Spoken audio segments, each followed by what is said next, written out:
حدیث نمبر 18،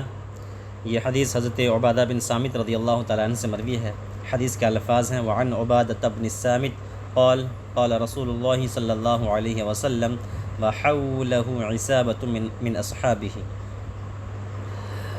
حضرت عبادہ بن صامت رضی اللہ تعالیٰ عنہ سے مروی ہے، وہ کہتے ہیں کہ اللہ کے رسول صلی اللہ تعالیٰ علیہ وسلم نے ارشاد فرمایا جبکہ آپ کے ارد گرد صحابہ کی ایک جماعت موجود تھی۔ کیا فرمایا؟ بایعونی علی ان لا تشرکوا باللہ شیئا ولا تسرقوا ولا تزنوا ولا تقتلوا اولادکم ولا تأتوا ببہتان تفترونہ بین ایدیکم وارجلکم ولا تعصوا فی معروف۔ نبی دو عالم صلی اللہ تعالیٰ وسلم نے ارشاد فرمایا کہ تم لوگ مجھ سے اس بات پر بیعت کرو کہ اللہ کے سوا کسی کو شریک نہ ٹھہراؤ، یعنی اللہ کے ساتھ کسی کو شریک نہ ٹھہراؤ گے، ولا تسرقوا اور نہ چوری کرو گے، ولا تزنوا اور نہ زنا کرو گے۔ ترجمہ یوں بھی کر سکتے ہیں کہ تم لوگ مجھ سے اس بات پر بیعت کرو کہ اللہ کے ساتھ کسی کو شریک نہ ٹھہرانا اور نہ چوری کرنا، ولا تزنوا اور نہ زنا کرنا، ولا تقتلوا اولادکم اور نہ اپنی اولاد کو قتل کرنا، ولا تأتوا ببہتان تفترونہ بین ایدیکم وارجلکم اور نہ ہی بہتان تراشی کرنا جس بہتان کو تم اپنے سامنے گڑھتے ہو۔ بین ایدیکم وارجلکم کا ترجمہ کریں گے اپنے سامنے گڑھتے ہو۔ ولا تعصوا فی معروف اور نہ ہی نیک کام میں بھلائی کے کاموں میں نافرمانی کرنا۔ فمن وفی منکم تو تم میں سے جو ان امور کو بجا لائے، ان کے ساتھ وہ ایفائے عہد کرے، یعنی ان تمام چیزوں کو بجا لائیں، فاجرہ علی اللہ تو اس کا اجر اللہ رب العزت کی ذات پاک پر ہے۔ ومن اصاب من ذلک شیئا فعوقب به فی الدنیا فہو کفارۃ لہ اور تم میں سے جو ان تمام چیزوں میں سے کوئی چیز بجا لائے یعنی کر گزرے، چاہے چوری ہو، زنا ہو، وغیرہ وغیرہ، ان تمام چیزوں میں سے کچھ بھی کر گزرے، فعوقب به فی الدنیا پھر اس کی وجہ سے دنیا میں اسے سزا دی جائے، فہو کفارۃ لہ تو یہ سزا اس کے گناہ کا کفارہ ہوگا، یہ سزا اس کے گناہ کا کفارہ ہوگی۔ ومن اصاب من ذلک شیئا اور جو ان میں سے کسی امر کا ارتکاب کر لے، ثم سترہ اللہ علیہ فی الدنیا پھر اللہ رب العزت دنیا میں اس کے عیب کو چھپا دے، فہو الی اللہ تو یہ اللہ رب العزت کی ذات پاک پر موقوف ہے، یہ اس کی مرضی پر موقوف ہے۔ ان شاء عفا عنہ اگر چاہے تو اسے معاف کر دے، وان شاء عاقبہ اگر چاہے تو اسے سزا دے، فبایعناہ علی ذلک ان تمام امور پر ہم نے نبی دو عالم صلی اللہ تعالیٰ علیہ وسلم سے بیعت کی۔ متفق علیہ، اس حدیث کی روایت کرنے والے امام بخاری اور امام مسلم دونوں حضرات ہیں۔ تو دیکھیں اس حدیث کے راوی حضرت عبادہ بن صامت رضی اللہ تعالیٰ عنہ ہیں۔ آپ کی کنیت ابو الولید ہے اور آپ نقیب الانصار ہیں، یعنی انصاری جو جماعت تھی انصار کی آپ اس کے نقیب تھے۔ پہلی اور دوسری بیعت عقبہ میں آپ شامل ہوئے اور جمع قرآن اور جمع قرآن کرنے والے صحابہ میں آپ کا بھی شمار ہوتا ہے۔ خوبی کی بات یہ ہے کہ آپ بدر اور تمام غزوات میں شریک رہے اور عہد فاروقی میں شام کے قاضی بھی رہے اور فلسطین کے مقام رملہ میں آپ کی وفات ہوئی تقریباً 72 ہجری میں اور آپ کی کل عمر 34 ہوئی، 34 سال آپ کی کل عمر ہوئی۔ ان سے یہ روایت ہے، وہ کیا کہتے ہیں کہ نبی دو عالم صلی اللہ تعالیٰ علیہ وسلم نے ارشاد فرمایا جبکہ آپ کے گرد صحابہ کی ایک جماعت موجود تھی۔ اصابتن کا لفظ آیا ہے، اصابہ کہتے ہیں 10 سے 40 تک کی جماعت کو اصابہ کہا جاتا ہے، یعنی اتنی جماعت جو 10 سے 40 افراد پر مشتمل ہو اس کے لیے اصابہ کا لفظ بولا جاتا ہے۔ نبی نے کیا فرمایا؟ بایعونی مجھ سے بیعت کرو۔ تو صوفیہ اور مشائخ جو بیعت کرتے ہیں پیران اعظام ارباب طریقت تو اس کا ثبوت بھی اس حدیث پاک سے ہوتا ہے، کیونکہ نبی دو عالم صلی اللہ تعالیٰ علیہ وسلم نے جو بیعت فرمائی ہے وہ کن امور پر بیعت فرمائی ہے کہ اللہ کے ساتھ کسی کو شریک نہ ٹھہرانا، چوری نہ کرنا، زنا نہ کرنا، اپنی اولاد کو قتل نہ کرنا، یعنی گناہ کبیرہ سے بچنے اور اللہ وحدہ لا شریک کی بندگی کرنے، ان تمام امور پر بیعت لی جاتی ہے اور صوفیہ اور مشائخ بھی انہی امور پر بیعت لیا کرتے ہیں۔ کہ جھوٹ نہ بولنا، چوری نہ کرنا، گناہ کبیرہ کا ارتکاب نہ کرنا وغیرہ وغیرہ۔ تو بیعت کا ایک ثبوت اس حدیث پاک سے بھی ہوتا ہے، اس کو بیعت تقویٰ کہا جاتا ہے۔ چونکہ بیعت کی تو ایسے کئی قسمیں ہیں، بیعت تربیت ہے، بیعت ارادت ہے، بیعت تبرک ہے۔ بیعت ارادت تو کسی ایک ہی شیخ سے ہوا کرتی ہے، اور بیعت تربیت آپ کہ اپنے شیخ اگر اس جہان فانی سے رحلت کر گئے تو آپ کسی دوسرے مشائخ کی بارگاہ میں جا کر کے ان سے بیعت تربیت لے سکتے ہیں۔ بیعت تبرک کی جہاں تک بات ہے تو پھر کسی بھی شیخ سے آپ طالب ہو سکتے ہیں، اس کو بیعت تبرک کہا جاتا ہے۔ لیکن معاملہ یہ ہے کہ آج کے زمانے میں جو بیعت ہوتی ہے عام طور پر وہ سب کے سب بیعت تبرک ہی کے زمرے میں شامل ہوا کرتی ہیں، چونکہ بیعت کا جو مقصد ہوا کرتا ہے، جس کو قرآن نے کہا ہے یریدون وجہہ، رضائے الہی کے لیے انسان بیعت ہو، یریدون ارادہ الہی ہونا چاہیے تبھی وہ مرید ہوگا۔ یعنی یہ سمجھ لیں کہ انسان اگر کسی شیخ سے مرید ہو تو پہلے وہ مرید اللہ بنے، اللہ کا ارادہ کرنے والا بنے، اللہ کا قرب حاصل کرنے کا ارادہ کرے تو وہ کسی شیخ سے بیعت ہو جائے۔ تو یہ بیعت کی کئی قسمیں ہیں۔ تو نبی دو عالم صلی اللہ تعالیٰ علیہ وسلم نے جو صحابہ سے بیعت لی تو اس کی پہلی بنیادی شے کیا تھی کہ تم اللہ کے ساتھ کسی کو شریک نہ ٹھہرانا، چوری نہ کرنا، زنا نہ کرنا، اس کے بعد اپنی اولاد کو قتل نہ کرنا، چونکہ اس زمانے میں اولاد کا قتل کرنا ایک عام سی بات ہو گئی تھی، لوگ بیٹیوں کو زندہ درگور کر دیا کرتے تھے، اس لیے نبی دو عالم صلی اللہ تعالیٰ وسلم نے یہ جملہ بھی ارشاد فرمایا کہ اپنی اولاد کو قتل نہ کرنا، جس کو قرآن نے کہا ہے کہ لا تقتلوا اولادکم خشیۃ املاق، کہ مفلسی کے خوف سے اپنی اولاد کو قتل نہ کرو۔ اس کے بعد ہے ولا تأتوا ببہتان تفترونہ بین ایدیکم وارجلکم، اور بہتان تراشی نہ کرنا جس کو تم اپنے سامنے وضع کرتے ہو، گڑھ لیتے ہو۔ اچھا، اس سے سمجھ میں آتا ہے کہ بہتان دو طرح سے ہوتا ہے، ایک ہے کہ کسی سے سن کر کے بہتان لگانا، ایک ہے کہ خود سے وضع کر کے، خود سے گڑھ کر کے بہتان لگانا۔ تو سن کر کے جو بہتان لگایا جاتا ہے وہ بنسبت کم ہے اس بہتان کے جسے انسان خود سے گڑھ لیتا ہے اس کے بعد دوسرے پر بہتان لگاتا ہے۔ تو یہ بہتان کچھ زیادہ خطرناک ہے، نبی دو عالم نے اس سے بھی منع فرمایا۔ ولا تعصوا فی معروف، اور بھلائی کے کام میں نافرمانی نہ کرنا، یعنی جو بھی بھلائی کے کام ہے، اچھے کام ہے، اسے کرتے رہنا، امر بالمعروف اور نہی عن المنکر کا فریضہ انجام دیتے رہنا، بھلائی کے کام میں کبھی بھی پیچھے نہ ہٹنا، یا خواہ وہ نماز ہو، روزے ہو، حج و زکوٰۃ ہوں وغیرہ وغیرہ۔ اس کے بعد نبی دو عالم صلی اللہ تعالیٰ وسلم نتیجے کے طور پر ارشاد فرماتے ہیں کہ فمن وفا منکم، تم میں سے کوئی شخص ان تمام باتوں پر عمل کرے، وفا یوفی پورا کرنا، تم میں سے کوئی شخص ان باتوں پر عمل کرے، ان باتوں کو پورا کرے، نہ چوری کرے، نہ زنا کرے وغیرہ وغیرہ، فاجرہ علی اللہ، تو پھر اس کا اجر اللہ رب العزت کے ذات کرم پر ہے، اجر دینے والا وہی ہے۔ ومن اصاب من ذلک شیئا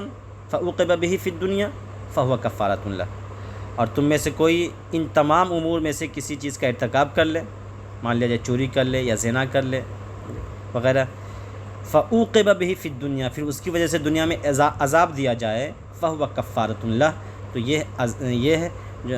اس کی وجہ سے دنیا میں سزا دی جائے تو یہ سزا اس کے گناہ کا کیا ہو جائے گی؟ کفارہ ہو جائے گی۔ مان لیا جائے چوری کر لے تو چوری کی سزا کیا ہے؟ ہاتھ کاٹنا، زنا کر لے اس کی سزا ہے کوڑے لگانا وغیرہ وغیرہ۔ تو یہ جو حد لگا دی جاتی ہے نا، تو یہ حد لگا دینے کی وجہ سے یہ حد گناہوں کا کیا ہو جائے گی؟ کفارہ ثابت ہو گئی۔ اب یہ ہے کہ اس کے بارے میں کہا جاتا ہے کہ کیا واقعی جس جرم کی سزا دنیا میں مل جائے تو آخرت میں پھر اس کی سزا نہیں ملے گی؟ تو دیکھیں معاملہ یہ ہے کہ اگر دنیا میں اس کی سزا مل گئی تو اللہ رب العزت کی رحمت سے امید یہی ہے کہ اس جرم کی سزا پھر آخرت میں نہ ملے گی۔ لیکن بعض یہ کہتے ہیں کہ جرم کی پاداش میں یہ تو حق العباد تو معاف ہو جاتے ہیں دنیا میں، لیکن جو اللہ کا حق ہے یہ اللہ کی بارگاہ میں توبہ کرنے ہی سے معاف ہوں گے، اس لیے کہ قرآن میں اللہ نے فرمایا وَمَن لَّمْ يَتُبْ فَأُولَٰئِكَ هُمُ الظَّالِمُونَ، یعنی گناہ کرنا اتنا خطرناک نہیں ہے جتنا کہ جو ہے گناہ کرنے کے بعد توبہ نہ کرنا خطرناک ہے۔ فَمَن لَّمْ يَتُبْ فَأُولَٰئِكَ هُمُ الظَّالِمُونَ، جو توبہ نہ کرے وہی ظالم ہے۔ اس سے سمجھ میں آتا ہے کہ گناہ ہو جانے کے بعد حد قائم ہو جائے تو اس کا مطلب یہ نہیں ہے کہ پھر جو ہے آپ بری ذمہ ہو گئے، بلکہ اللہ کی بارگاہ میں توبہ بھی کریں اور اپنے گناہوں کی معافی طلب کریں، ٹھیک ہے۔ ومن اصاب من ذلک شیئا، اور جو ان تمام امور میں سے کسی شے کا کسی چیز کا ارتکاب کر لے، ثم سترہ اللہ علیہ فی الدنیا، پھر اللہ دنیا میں اس کے عیب کی پردہ پوشی فرما دے، فہو الی اللہ، تو یہ اللہ کے ذمہ کرم پر ہے، اللہ کی ذات پر ہے۔ فإن ان شاء عفا عنہ، اگر چاہے تو اللہ رب العزت اس بندے کو معاف فرما دے، وإن شاء عاقبہ، اگر چاہے تو وہ عذاب دے۔ وہ جو چاہتا ہے کرتا ہے، یفعل ما یرید یفعل ما یشاء، وہ جو چاہتا ہے کرتا ہے، اس کی مرضی اس کی مشیت میں کسی دوسرے بندے کا کوئی دخل نہیں ہے، اگر چاہے تو معاف کر دے، چاہے تو وہ عذاب دے۔ تو حضرت عبادہ بن صامت کہتے ہیں فبایعناہ علی ذلک، تو ہم تمام لوگوں نے، جو کہ تقریباً ہم کہہ سکتے ہیں 40 افراد پر مشتمل جماعت تھی، ہم تمام لوگوں نے ان باتوں پر نبی دو عالم صلی اللہ علیہ وسلم کی بیعت لی۔ ہم لوگوں نے ان تمام باتوں پر آپ کی بیعت میں ہم لوگ شامل ہوئے۔ اس حدیث کی روایت امام بخاری اور امام مسلم نے کی ہے۔ اب آ جائیں حدیث نمبر 19 پر۔ یہ حدیث نمبر 19 حضرت ابو سعید خدری رضی اللہ تعالیٰ عنہ سے مروی ہے۔ حدیث کا الفاظ دیکھیں، وعن ابی سعید الخدری قال خرج رسول اللہ صلی اللہ علیہ وسلم فی اضحى او فطر الى المصلى فمر على النساء فقال يا معشر النساء تصدقنا فإني أريتكن أكثر أهل النار فقلنا وبما يا رسول الله قال تكثرن اللعن وتكفرن العشيرة ما رأيت من ناقصات عقل ودين أذهب للب الرجل الحازم من إحداكن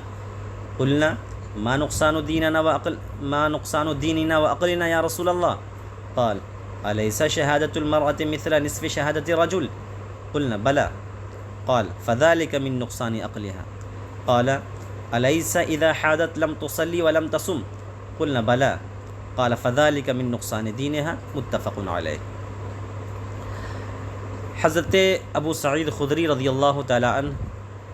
کی روایت ہے، وہ کہتے ہیں کہ اللہ کے رسول صلی اللہ تعالیٰ علیہ وسلم عید الفطر یا بقرعید کے دن، شک راوی ہے کہ کس دن، ان دو دنوں میں سے کسی دن نبی دو عالم صلی اللہ تعالیٰ علیہ وسلم عیدگاہ کی طرف نکلے، الی المصلی، عیدگاہ کی طرف نکلے، فمر علی النساء، تو عورتوں کی ایک جماعت سے آپ کا گزر ہوا، عورتوں کے پاس سے گزر ہوا، فقال، تو آپ نے فرمایا یا معاشر النساء، اے عورتوں کی جماعت، تصدقنا،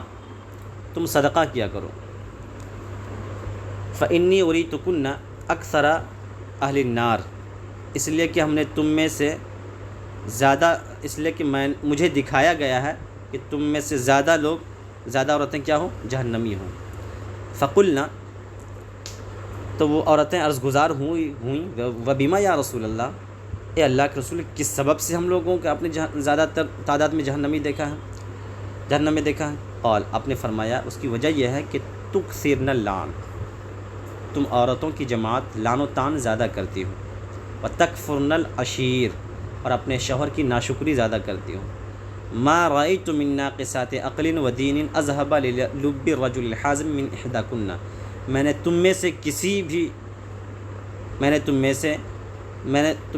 کو نہیں دیکھا، میں نے تمہارے علاوہ کسی کو نہیں دیکھا جو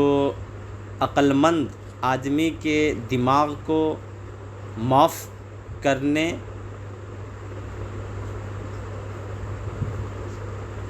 میں نے تم میں سے کسی کو عقل مند آدمی کے دماغ کو معاف کرنے اور عقل و دین کے اعتبار سے ناقص نہیں دیکھا۔ ما رأیتو کا تعلق احداکن سے کیجیے، میں نے تم میں سے کسی کو عقل مند اور باشعور انسان کی جو ہے عقل کو معاف کرنے اور عقل و دین کے لحاظ سے ناقص کسی کو نہیں دیکھا۔ قلنا، وہ عورتیں عرض گزار ہوئیں، ما نقصان دیننا یا رسول اللہ و عقلنا، اے اللہ کے رسول، ہمارے دین اور عقل میں کیا کمی ہے، یا ایسا کیوں کر ہمارے دین اور عقل میں کمی ہے؟ قال، ایسا کیسے ہے کہ ہمارا دین اور عقل دونوں جو ہے دونوں اعتبار سے ہمارے اندر کمی ہے۔ قال آپ نے فرمایا الیسا شہادت المرأۃ مثل نصف شہادت الرجل، کیا ایسا نہیں ہے کہ عورت کی گواہی مرد کی گواہی کے نصف کے برابر ہوا کرتی ہے؟ یعنی کہ کسی معاملے میں اگر عورت گواہی دے اور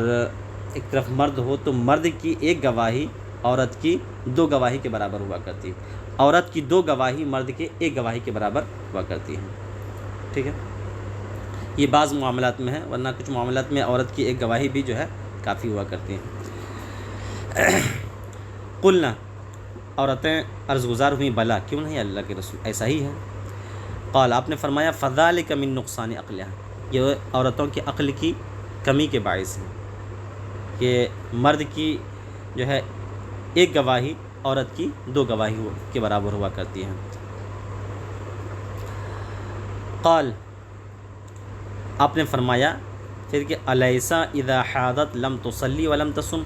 کیا ایسا نہیں ہے کہ جب تم حائضہ ہوتی ہو تو نہ نماز پڑھتی ہو اور نہ روزہ رکھتی ہو؟ قلنا، وہ عرض گزار ہوئی بلا،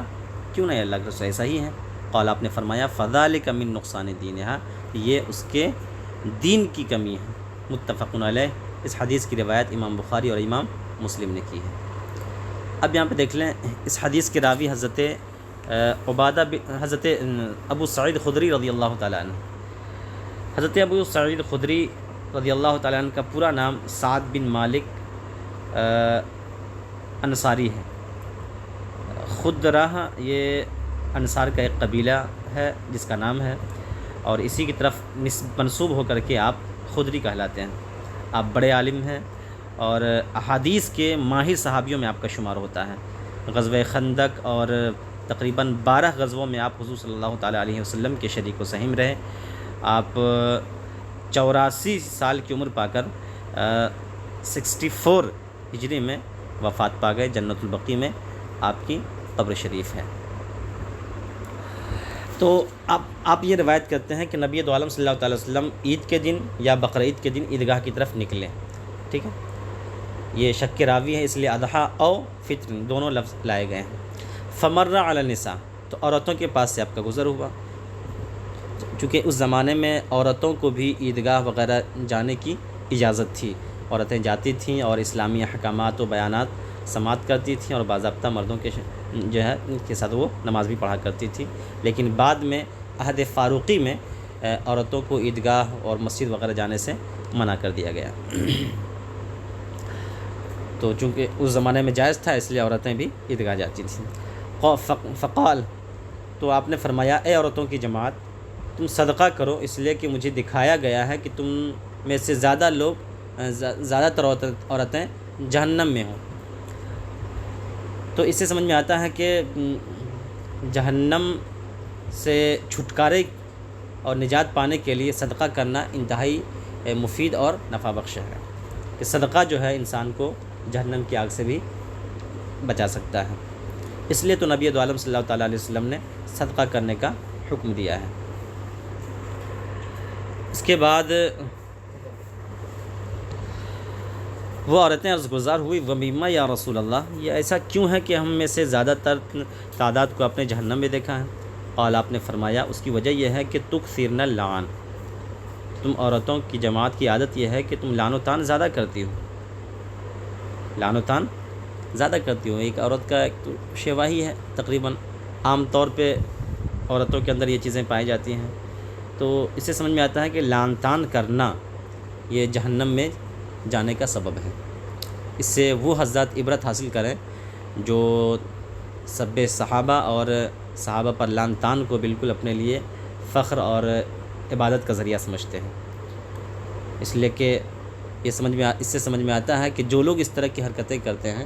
وہ جہنم میں جانے کے سزاوار ہیں، خواہ وہ سب صحابہ ہوں، صحابہ پر لعن طعن ہو یا دیگر چیزوں۔ اب یہ ہے کہ جھوٹوں پر لعنت وغیرہ، جیسا کہ قرآن نے کہا ہے، یہ لعنت کرنا تو جائز ہے، لیکن اس کی اپنی عادت نہیں بنا لینی چاہیے کہ ہمیشہ جو ہے جھوٹوں پر لعنت ہی کرتا رہے، یا یہ ہے کہ وہ اس کو سب و شتم ہی کرتا رہے، اس کو برا بھلا ہی کہتا رہے۔ وَتَكْفُرْنَ الْعَشِيرَ، اور اپنے شوہر کی ناشکری کرتی ہوں۔ عورتوں کی عادت ہوتی ہے کہ اب زندگی بھر اس کے آسائش کا خیال رکھیں، کبھی کچھ ذرا سی بھی کمی ہوئی تو عام طور پہ عورتیں فوراً کہنے لگتی ہیں کہ آپ نے ہمارے لیے کیا کیا ہی ہے۔ حدیث پاک میں ہے نا، من لم یشکر الناس لم یشکر اللہ، جو انسان کا شکریہ ادا نہیں کرتا گویا وہ اللہ کا شکریہ ادا نہیں کرتا۔ اس لیے عورت کے اندر یہ خامی عام طور پہ پائی جاتی ہے۔ یہ تمام عورتوں کے اندر یہ چیزیں نہیں ہوتی ہیں الا ماشاء اللہ، اس لیے جو ہے ان دونوں چیزوں سے بچنے کی کوشش کریں۔ اس کے بعد نبی نے فرمایا ما رأیت من ناقصات عقل و دین اذهب للب الرجل الحازم من احداکن۔ لب کا معنی ہوتا ہے عقل مندی، دانشوری، اذهب یعنی ختم کرنے والا، معاف کر دینا، ٹھیک ہے۔ رجل حازم کہتے ہیں عقل مند انسان کو۔ نبی نے فرمایا کہ میں تم میں سے کسی کو عقل مند شخص کی عقل کو معاف کرنے اور عقل و دین کے لحاظ سے ناقص نہیں دیکھا، کسی کو نہیں دیکھا۔ قلنا، اتنا ارشاد فرمانے کے بعد وہ عورتیں عذرگزار ہوئیں کہ ہمارے دین اور عقل میں کیا کمی ہے اللہ کے رسول۔ تو نبی دو عالم نے دین میں کیا کمی ہے اور عقل میں کیا کمی ہے دونوں کی طرف آپ نے ارشاد فرمایا کہ دین عقل میں کمی اس وجہ سے ہے کہ تمہاری شہادت جو ہوتی ہے مرد کی شہادت کے نصف کے برابر ہوتی ہے، اور عقل میں کمی یہ ہے کہ تم مہینے میں چند ہی نماز پڑھ پاتی ہو، بقیہ نماز مہینے میں جو ہے چند نمازیں تم سے چھوٹ جایا کرتی ہیں، پھر اس کی قضا بھی نہیں ہے تمہارے اوپر، اور نہ ہی جو ہے تم روزہ رکھ پاتی ہو۔